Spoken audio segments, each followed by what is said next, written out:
Imagine waking up in your apartment in 2026. You flip the light switch. Electricity flows, but only because your utility subscription cleared overnight. You reach for your phone. Your data plan renews silently in the background. You ask your smart speaker to brew coffee, but instead of the familiar hum, it pauses, then speaks. Your premium roast subscription didn't renew. Today's coffee option, lukewarm tap water. You sigh. Minor inconvenience, you'll fix it later. You step outside and open your car. You bought it last year at least. That's what the contract said. But as winter creeps in, you notice something familiar on the dashboard. Heated seats, locked. Advanced driver assistance, inactive. Acceleration boost, expired. To unlock what your car is physically capable of doing, you'll need to pay again. $18 a month for warmth, $10 a month for software, $1,200 a year for horsepower you already own. This sounds like science fiction. It isn't. It's just Tuesday in 2026. Here's the uncomfortable truth one Wall Street loves. And your bank account quietly bleeds from. You probably spend more money every month renting access to things you used to own outright than you do on food. You don't buy products anymore. You maintain permissions. We are no longer customers. We are active users. And the terms of service just changed. Today, we're pulling apart the mechanics of what I call the subscription trappist system, so elegant, so profitable, that it has quietly reshaped capitalism without a single revolution. We'll look at how corporations engineered the death of ownership, why governments failed to stop it when they still had the chance, and why your coffee maker, your car, and even your home may now be quietly working against you. This isn't just about software. This isn't just about streaming. This is about power, because ownership was never just about having stuff. It was about control, permanence, and freedom from permission. And what we've built instead is an economy where nothing is truly yours anymore, only license, conditional, and revocable. Welcome to the subscription economy. Hope your payment method is up to date. Because the moment it isn't, everything stops. The great shift from owners to users. To understand how we ended up here, you have to rewind not to ancient history, but to a time that still feels uncomfortably recent. If you wanted Microsoft Office back then, you didn't open a browser. You went to a physical store. Fluorescent lights. A faint smell of plastic and carpet cleaner. You picked up a box. Inside that box was a disk and a license key, so long it felt like a punishment for wanting to write a resume. You took it home. You installed it. And that was it. Microsoft couldn't reach into your house and turn Word off. They couldn't deactivate Excel during tax season. They couldn't ask for more money in 12 months just to keep things running. If the internet collapsed tomorrow, that software would still work. That was ownership. Fast forward to today. Try to buy Microsoft Office. You can't. You can subscribe to Microsoft 365. You are renting the ability to type. The moment your card expires, or you decide you've paid enough, your access vanishes. Files still exist, but editing them becomes a privilege you must earn back monthly. You didn't downgrade your software. You were downgraded as a person from owner to user. This didn't happen accidentally. It wasn't technological inevitability. It was a deliberate economic pivot, driven by a metric that Wall Street worships with near religious devotion: our annual recurring revenue. In the old ownership model, companies lived quarter to quarter. If Toyota sold you a Camry in 2010, that transaction was finished. To make more money, they had to wait years or convince you to buy again. Every quarter began at zero. Investors hated that uncertainty. Then the tech industry found a cheat code. In 2013, Adobe made what looked like a suicidal decision. They killed Creative Suite software people paid thousands of dollars for once and replaced it with Creative Cloud. A monthly subscription. Users revolted. Designers screamed. Pirated versions exploded overnight. But Wall Street smiled, because predictability is more valuable than profit. If a company sells you a $100 product once, it earns $100. If it convinces you to pay $10 a month forever, it doesn't just earn more, it earns certainty. And certainty trades at a premium. Subscription companies began receiving valuation multiples that traditional manufacturers could only dream of. The data confirmed it. Over the following decade, subscription-based businesses grew several times faster than the broader market. This wasn't a trend, it was natural selection. Boards demanded subscriptions. CEOs who resisted were replaced by ones who didn't. Ownership wasn't phased out because it was inefficient. It was phased out because it was unmonetizable. The strongest defense of this system was accessibility. It lowers the barrier to entry, they said. And that part was true. Paying $10 a month for Photoshop is easier than paying $2,500 up front. It democratized tools. It brought professional software to students, freelancers, small creators. That was the candy coating. The poison was underneath, because the meter never stops. If you subscribed to Adobe Creative Cloud in 2013 and kept paying until 2026, you've spent close to $8,000. And if you cancel tomorrow, you own nothing. No legacy license, no fallback version. No equity in the tool you funded for over a decade. You paid triple the old price and ended with zero assets. That was bad enough when the virus lived only in software. Then it mutated. It jumped species from software into hardware. And that's when ownership truly began to die. When hardware became hostage, the moment subscriptions escaped software, ownership entered its endgame. Because software was always intangible. Renting access to code felt annoying but abstract. Hardware is different. Hardware has weight. It takes up space. You can touch it. You can break it. You can point at it and say, "This is mine." That illusion is exactly what corporations learn to exploit. The most infamous example, and we have to talk about it because it's almost too perfect, is BMW. In 2022, BMW quietly began testing a subscription for heated seats in certain markets, roughly $18 a month. The backlash was immediate. Memes exploded. Executives scrambled. BMW eventually walked parts of it back. But the industry didn't abandon the idea. They refined it. Let's slow down and examine the mechanics, because they reveal everything. The heating coils are already in the seat. The wiring is already installed. The button is already on your dashboard. You paid for the metal, the labor, the shipping, the installation. But a line of software code prevents electricity from reaching the coil unless a server somewhere says you're allowed. You are not paying for hardware. You are paying to remove a digital handcuff from something you already own. And once companies realized customers would tolerate this if presented carefully, the floodgates opened. Mercedes introduced a subscription to unlock faster acceleration in electric models. $1,200 per year for horsepower the motor already produces.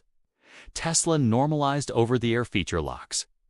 Even Toyota began experimenting with remote start subscriptions. This is the core insight of the modern subscription economy. If the company owns the software, it owns the product, no matter who paid for the physical shell. You become the carrier. The device becomes a terminal. Revenue flows continuously. Economists have a polite term for this: usership. A more accurate one would be parasitic monetization. And it didn't stop with cars. Your doorbell now requires a monthly fee to remember who visited yesterday. Your thermostat locks energy reports behind a paywall. Your exercise bike won't let you use its own screen without a subscription. Your printer, yes. Your printer may refuse to print ink you already bought if your subscription lapses. HP was sued for exactly this: printers checking subscription status before allowing ink to flow. Imagine a hammer that stops hitting nails unless you pay the manufacturer $5 a month. That's not innovation. That's leverage. Because ownership is dangerous to corporations. Once you own something outright, they lose the ability to extract rent. Subscriptions turn every object into a toll booth and you pay simply to keep using your own life. But the trap goes deeper. Because even when subscriptions aren't involved, companies found another way to take control. They locked repair. The right to repair mirage. This is the stage of the story where the illusion finally collapses. Because once you accept that you don't control the software, the next logical step is obvious. You don't control the machine either. The clearest example doesn't come from Silicon Valley. It comes from farmland. John Deere. Imagine you're a farmer in the American Midwest. You've just spent $500,000 on a combine harvester steel, rubber, hydraulics, precision engineering. This machine determines whether your year ends in profit or bankruptcy. Then one sensor fails. Nothing catastrophic, a small error. In another era, you'd replace a part and keep working. But today, the tractor refuses to cooperate. The software locks the system. Error code displayed. Machine disabled. You, the owner, are not allowed to fix it. You cannot plug a laptop into your own tractor. You cannot diagnose the error. You cannot authorize the replacement part. You must wait for an authorized technician who arrives on their schedule, charges hundreds of dollars, and performs what is essentially a digital blessing. The part works only after the software agrees it's allowed to exist. Farmers were pushed so far that some began buying hacked firmware from overseas forums, turning American agriculture into a quiet black market for digital freedom.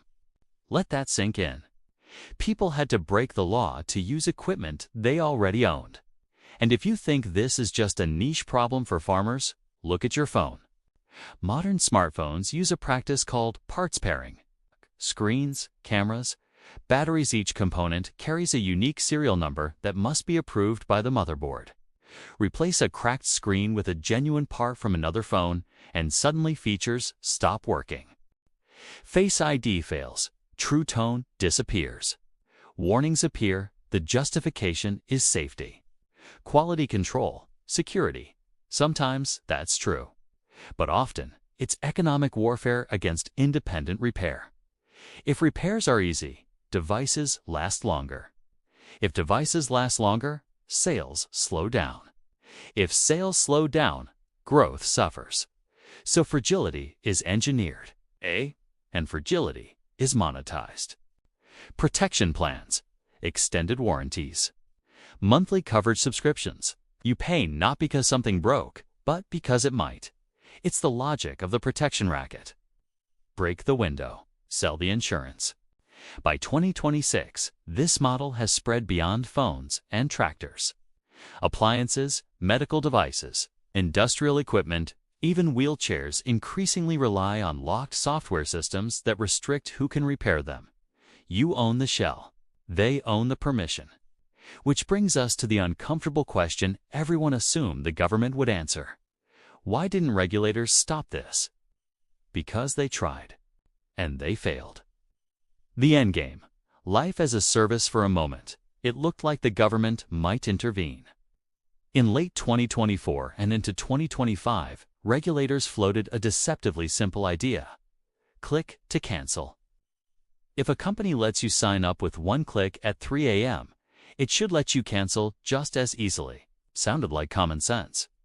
It sounded like justice. And that's why it never really stood a chance. Corporate lobbyists moved fast. Legal challenges followed. By late 2025, court rulings had effectively frozen enforcement. The rule survived on paper, but died in practice. So instead of protection, we got something else. Dark patterns. Interfaces designed not to inform you, but to exhaust you. You sign up online in seconds. To cancel, you must call a phone number. Business hours only. Long hold times. Retention specialists trained to keep you talking.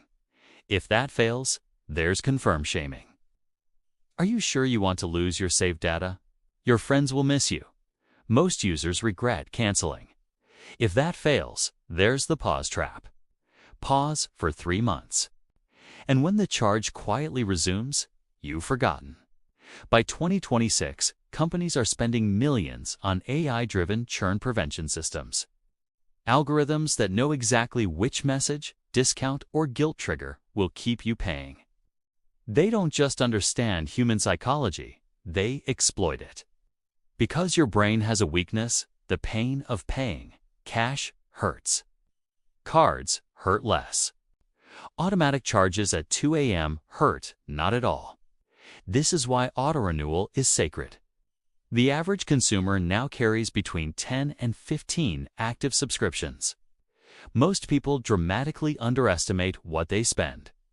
You think it's $80 a month? It's closer to $200. These are zombie charges services you stopped using long ago. Feeding quietly on your account because canceling feels harder than paying $9.99 again. An entire industry has emerged to help you cancel other industries. Apps that charge you a subscription to reduce your subscriptions. It's almost poetic. And then we arrive at the final boss. Housing, the one subscription you cannot cancel. After 2008, institutional capital flooded into single-family homes. Not everywhere, but surgically. High-growth cities, desirable zip codes, entire neighborhoods purchased in bulk. In some areas, investors accounted for 30 to 40% of buyers. Cash offers, no inspections, no emotion. Regular people never stood a chance. The result is the rise of build-to-rent communities, brand new houses you are never meant to own. White fences, perfect lawns. Permanent tenancy. Rent adjusts upward forever. Mortgages end. Shelter itself becomes a service. And just as this system locks into place, a new bill appears on your ledger. Intelligence. AI subscriptions are now a productivity tax. Writers, designers, analysts, coders' competitive work increasingly requires paid models. Stop paying and you lose your second brain. The justification is real. Compute is expensive. Training models costs billions, but the implication is unavoidable. We are creating a cognitive rentier class where access to intelligence is leased, not learned. This is not traditional capitalism. It's techno-feudalism. In feudalism, the lord owned the land. The serf worked it. Survival was permitted, not guaranteed. In the modern version, corporations own platforms. You provide data and money. You never own the system that defines your life. And the danger isn't just financial, it's agency. Ownership is the right to say no. Ownership is the ability to act without permission. Ownership is freedom from monthly approval. When everything is a subscription, you are always one missed payment away from silence. So what do? You can't opt out completely, but you can resist. Rotate subscriptions ruthlessly. Buy physical media when it matters. Choose dumb appliances over smart ones. Audit your finances. Cancel aggressively. Reclaim small islands of ownership. Because in 2026, the most radical act isn't rebellion, it's possession. Don't just be a user. Be an owner of something. Even if it's just a toaster that doesn't connect to the internet.